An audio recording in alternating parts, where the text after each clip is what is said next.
একটি বই 4% লাভে 416 টাকায় বিক্রি করলে বইটির ক্রয়মূল্য কত?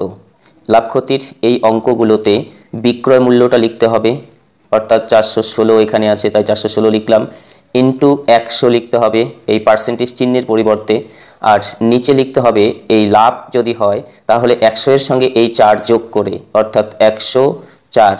এবার 104 দিয়ে 416কে ভাগ করলে হবে 4, এবার 4 100 হবে 400। অতএব সঠিক উত্তর হবে অপশন এ, 400 টাকা।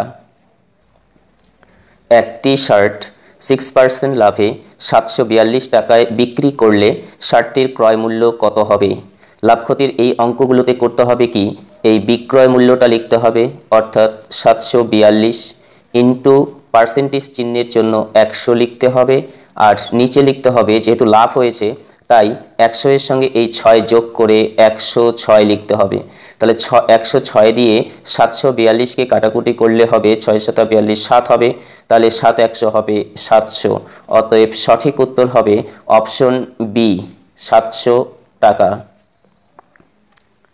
একটি প্যান্ট 7% লাভে 963 টাকায় বিক্রি করলে প্যান্টটির ক্রয় মূল্য কত টাকা নির্ণয় করতে হবে।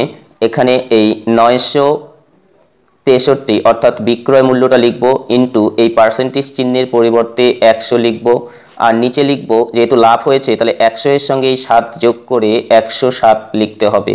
তাহলে এটা দিয়ে কাটাকুটি করলে হবে 7 নং 63 অর্থাৎ 9 হবে, তাহলে 9 100 হবে 900। অতএব সঠিক উত্তর হবে অপশন ডি, 900 টাকা। একটি দ্রব্য 8% লাভে 1296 টাকায় বিক্রি করলে দ্রব্যটির ক্রয় মূল্য কত হবে? এখানে এই বিক্রয় মূল্যটা লিখতে হবে 1296 ইন্টু এই পার্সেন্টেজ চিহ্নের পরিবর্তে 100 লিখতে হবে, আর নিচে লিখতে হবে যেহেতু লাভ হয়েছে তাহলে 100 এর সঙ্গে 8 যোগ করে 108 লিখতে হবে।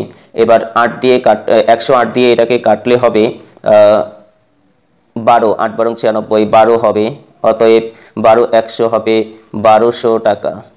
অতএব সঠিক উত্তর হবে অপশন সি, 1200 টাকা।